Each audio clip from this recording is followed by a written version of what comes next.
مرتبہ حضرت جبریل امین علیہ السلام بارگاہ رسالت صلی اللہ علیہ وسلم میں حاضر تھے. حضرت عمر فاروق اعظم رضی اللہ تعالیٰ عنہ کا ذکر ہوا.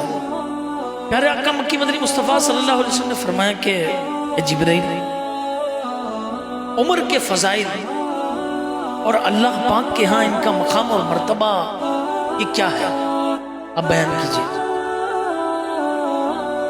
حضرت جبریل امین علیہ السلام نے عرض کیا یا رسول اللہ صلی اللہ علیہ وسلم، حضرت نوح علیہ السلام نے جتنی عمر پائی، اگر میں اتنا عرصہ بھی آپ کی خدمت میں بیٹھوں اور عمر فاروق کے فضائل ہی بیان کرتا رہوں تب بھی فاروق کے اعظم کے فضائل اور اللہ پاک کی بارگاہ میں ان کا مقام اور مرتبہ پورے طور پر بیان نہیں کر سکوں گا. اور تو فرمائی سیدنا فاروق اعظم رضی اللہ عنہ کے فضائل بیان کرنے والا کوئی عام آدمی نہیں بلکہ فرشتوں کے سردار حضرت جبریل امین علیہ السلام ہیں، اور فضائل سننے والے بھی کوئی عام ہستی نہیں بلکہ دو جہاں کے مالک و مختار صلی اللہ علیہ وسلم ہیں. اس کے باوجود حضرت جبریل امین علیہ السلام عرض کر رہے ہیں کہ اگر میں حضرت نوح علیہ السلام کی عمر جتنا عرصہ بھی بیان کروں، یعنی 1000 سال سے بھی زیادہ، تب بھی فاروق اعظم رضی اللہ تعالیٰ عنہ کے فضائل بیان ہی کرتا جاؤں مگر ان کے فضائل پورے بیان نہیں کر سکتا. اس سے اندازہ لگائیے کہ سیدنا فاروق اعظم رضی اللہ عنہ کے فضائل کتنے ہیں. سیدنا فاروق اعظم رضی اللہ عنہ فاروق اعظم ہیں، ان کی تو شان ہی نرالی ہے. جو آپ سے محبت کرنے لگتا ہے اس کی بھی شان نرالی ہو جاتی ہے. صحابی رسول حضرت انس بن مالک رضی اللہ عنہ سے روایت ہے کہ سرکار مدینہ صلی اللہ تعالی علیہ وسلم نے ارشاد فرمایا من احب عمر عمر قلبہ بالایمان، یعنی جو حضرت عمر فاروق اعظم رضی اللہ عنہ سے محبت کرے اس کا دل ایمان سے بھر دیا جاتا ہے. اللہ پھٹک سکتا نہیں ہرگز کبھی وہ سیدھے رستے سے، پھٹک سکتا نہیں ہرگز کبھی وہ سیدھے رستے سے، کرم جس بختور پر ہو گیا فاروق اعظم. پیارے آقا فرماتے جس نے عمر سے بغض رکھا اس نے مجھ سے بغض رکھا، جس نے عمر سے محبت کی اس نے مجھ سے محبت کی. بے شک اللہ پاک، ذرا جملہ سنیے گا، اللہ پاک عرفہ کی رات کو مسلمانوں پر عمومی فخر فرماتا ہے اور عمر پر خصوصی فخر فرماتا ہے. شان تو دیکھو، کیسے صحابی رسول ہے کہ رب جن پر خصوصی عرفہ کی رات فخر فرماتا ہے. میرے آقا علیہ السلام کی ایک اور حدیث سنیے. آقا فرماتے ان اللہ جعل الحق علی لسان عمر وقلبہ، بے شک اللہ پاک نے عمر کی زبان اور دل پر حق رکھ دیا ہے. طبرانی شریف کی حدیث پاک میں ہے میرے آقا علیہ السلام نے فرمایا عمر میرے ساتھ ہے، میں عمر کے ساتھ ہوں، میرے بعد عمر جہاں بھی ہو حق اس کے ساتھ ہوگا. سبحان اللہ. ایک حدیث پاک میں میرے آقا فرماتے ہیں، کمال دیکھیں، ہم سب دعا کرتے ہیں اللہ شیطان سے ہمیں پناہ عطا فرما. حضرت عمر کی شان دیکھو، انبیاء کے سرور آقائے عمر صلی اللہ تعالی علیہ وسلم نے فرمایا آسمان پر کوئی فرشتہ ایسا نہیں مگر وہ عمر کی عزت کرتا ہے، اور زمین پر کوئی شیطان نہیں مگر وہ عمر سے دور بھاگتا ہے. آئے ہائے، ہر فرشتہ فاروق اعظم کی عزت کرتا ہے اور ہر شیطان ان سے خوف کرتا ہے. گلی سے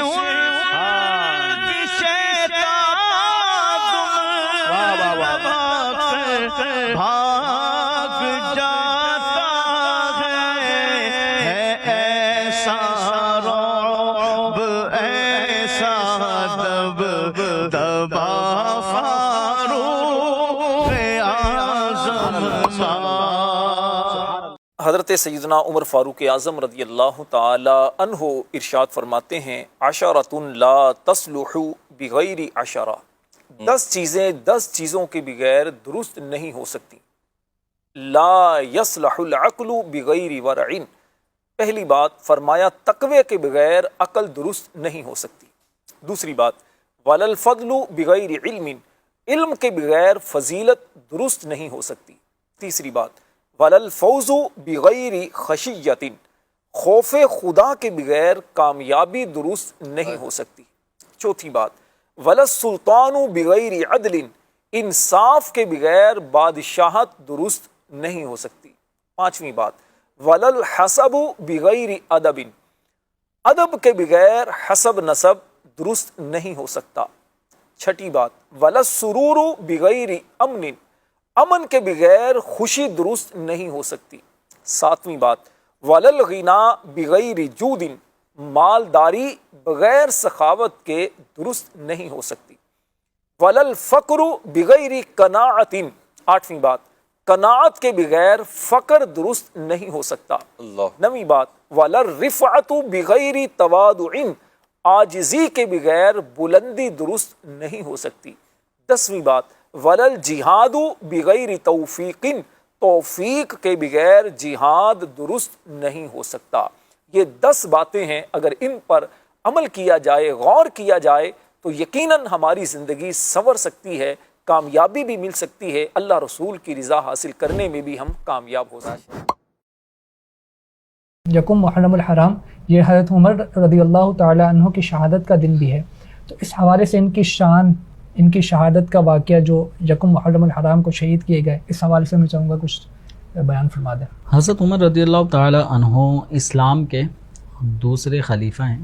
صدیق اکبر رضی اللہ تعالی عنہ کے بعد حضرت عمر رضی اللہ تعالی عنہ کے دست مبارک پر صحابہ کرام علیہم رضوان نے، اہل بیت اطہار نے یہ خلافت پر بیعت کی تھی، اور سب کے متفقہ رائے سے صدیق اکبر رضی اللہ عنہ کے بعد حضرت عمر فاروق رضی اللہ تعالیٰ عنہ خلیفۃ المسلمین امیر المؤمنین مقرر ہوئے۔ حضرت عمر رضی اللہ تعالیٰ عنہ کا جو دور خلافت تھا، یہ فتوحات کا دور تھا۔ بڑے بڑے شہر جو کفار کی سلطنتیں جہاں تھیں وہ سب زیر نگوں ہوئیں، اور اسلامی لشکر کو فتوحات حاصل ہوئیں، اور اسلامی جو علم ہے، اسلام کا پرچم، وہ دور دور تک پھیلنا شروع ہو گیا۔ تو کفار کو اسلام کا یہ پھیلنا ظاہر بات شروع دن سے ہی پسند نہیں تھا۔ تو حضرت عمر رضی اللہ تعالیٰ عنہ کی جو ہستی ہے وہ مبارک ہستی ہے کہ سرکار دو عالم صلی اللہ علیہ وسلم نے اللہ تبارک و تعالیٰ کی بارگاہ میں حضرت عمر رضی اللہ عنہ کو مانگا ہے کہ اللہم اعز الاسلام بعمر ابن الخطاب خاصہ، اے اللہ بالخصوص عمر کے ذریعے اسلام کو غلبہ اور عزت عطا فرما۔ اسلام کو تو شروع سے ہی عزت ہے، مزید یہ کہ اور غلبہ عطا فرما۔ تو دین اسلام حضرت عمر رضی اللہ تعالیٰ عنہ نے جب قبول کیا تو مسلمانوں میں ایک الگ ہی ایک عجب، ایک قوت، طاقت کا ایک سلسلہ ہوا۔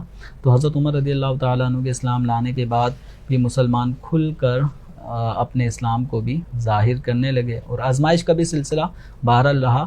تو حضرت عمر رضی اللہ تعالیٰ عنہ آپ فجر کی نماز کے لیے جب جائے نماز، جو مصلی امامت کی جگہ ہوتی ہے، تو آپ امامت کے مصلی پر جب تشریف لائیں تو اس دوران ابو لؤلؤ فیروز مجوسی، اس شخص نے حضرت عمر رضی اللہ تعالی عنہ کی شہادت کے حوالے سے پورا ایک پلان تیار کیا ہوا تھا۔ تو اس کا جو خنجر تھا وہ زہر میں آلود ایک خنجر لے کر وہ حضرت عمر رضی اللہ تعالی عنہ کو شہید کرنے کے ناپاک ارادے سے فجر کی نماز میں وہ بھی آیا، اور حضرت عمر رضی اللہ عنہ نے جیسی نماز کو شروع کیا تو یہ آگے بڑھتے حضرت عمر رضی اللہ عنہ کے سینے پر، پیٹ پر اس نے کافی وار کیے، اور جب اس کو پکڑنے لگے تو اس دوران بھی اس نے کئی ایک صحابہ کو زخمی کیا، کچھ صحابہ اس دوران وہ بھی شہید ہوئے، اور جب یہ پکڑا گیا تو اس نے اپنے آپ کو ہی خودکشی کر کے اپنے آپ کو موت کے گھاٹ اتار دیا۔ حضرت عمر رضی اللہ تعالیٰ عنہ کو جو زخمی کرنے کا یہ عمل تھا، یہ ماہ ذی الحجہ کے آخری ایام میں حضرت عمر رضی اللہ تعالیٰ عنہ شدید زخمی ہوئے، اور حضرت عمر رضی اللہ تعالیٰ عنہ کی جو زخمی حالت میں آپ تھوڑے سے آپ پر بے ہوشی بھی طاری ہوئی۔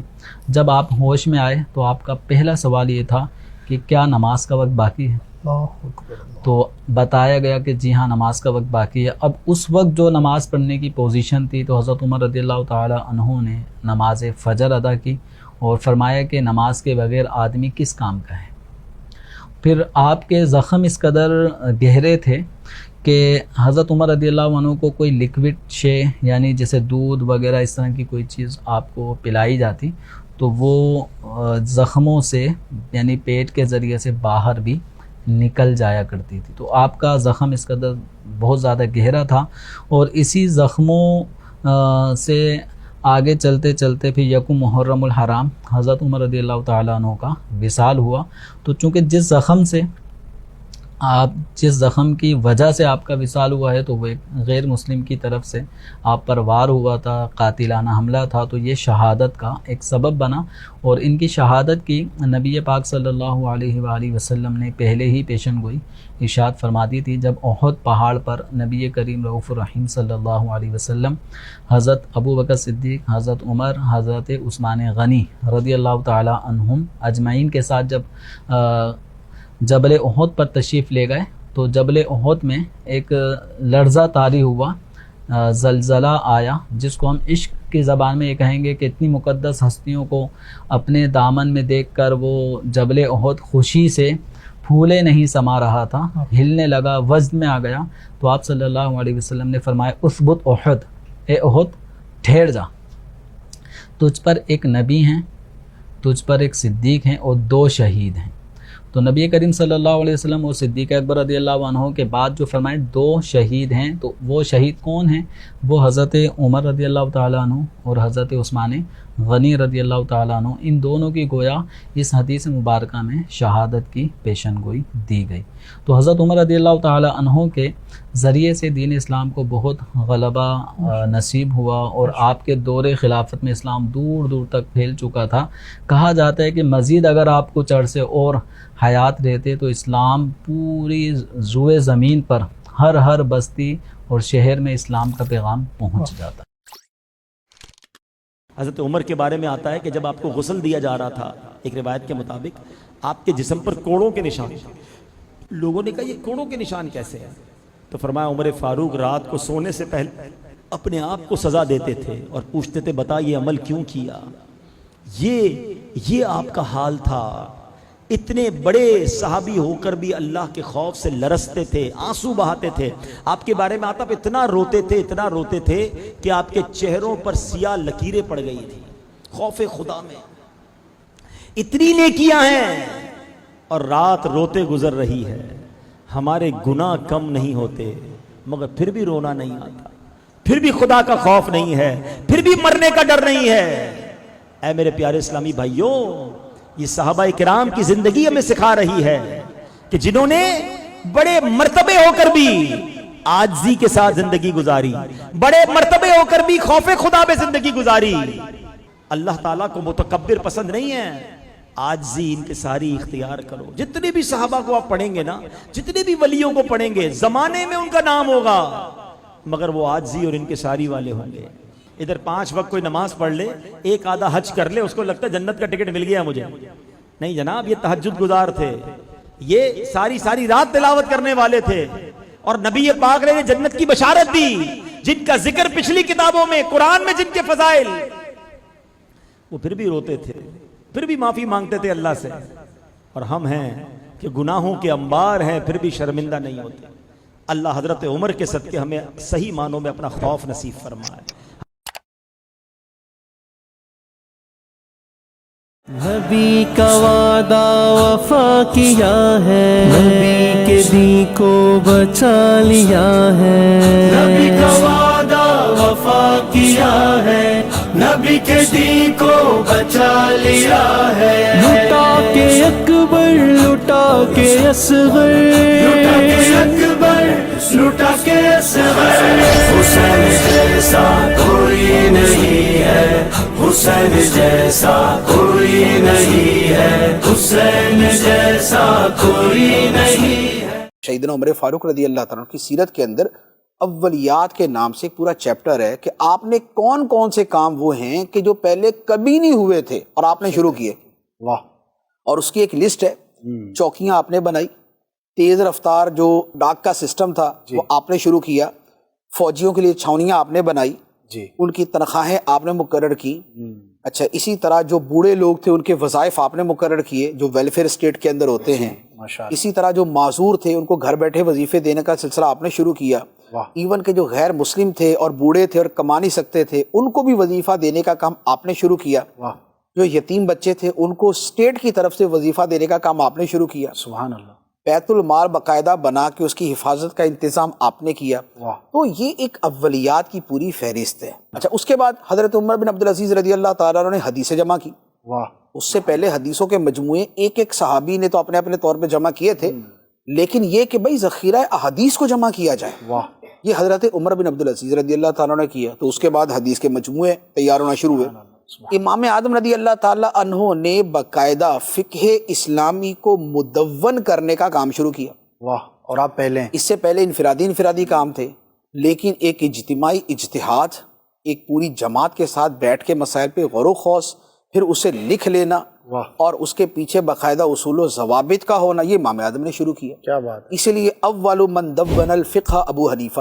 سبحان اللہ سبحان اللہ. یہ کہا جاتا ہے. سیدنا عمر فاروق کا کتنا بڑا نام ہے. آپ کے جلال کی، آپ کی عدالت کی مثالیں دی جاتی ہیں. بڑے بڑے لوگ آپ کے سامنے تھر تھر کانپتے تھے.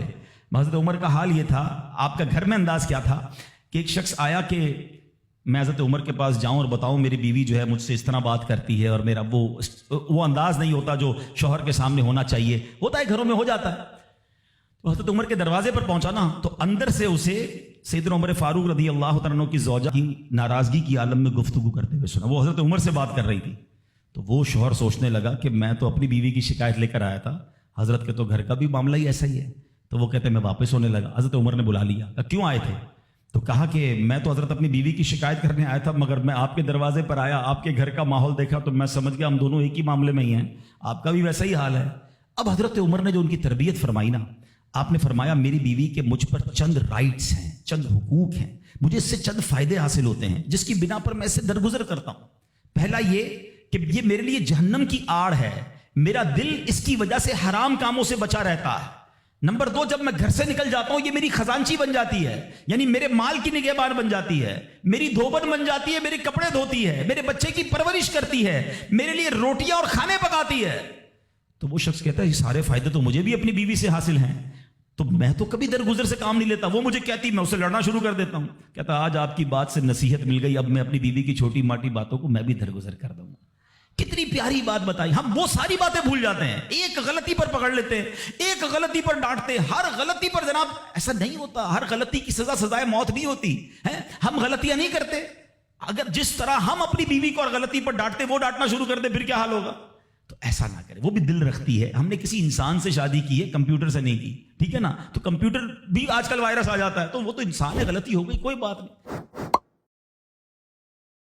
زمانہ جانتا ہے کہ مراد مصطفیٰ وہ ہے، نرالی شان ہے اس کی، خلیفہ دوسرا وہ ہے، زہ قسمت خسر حضرت رسول اللہ کا وہ ہے. یہ کیا کم ہے کہ داماد علی مرتضیٰ وہ ہے. علی بھی جس کا ہو جائے اسے فاروق کہتے ہیں، علی بھی جس کا ہو جائے اسے فاروق کہتے ہیں، جو در کعبے کا کھلوائے اسے فاروق کہتے ہیں. حدیث پاک میں نام عمر منقول ہے لوگوں.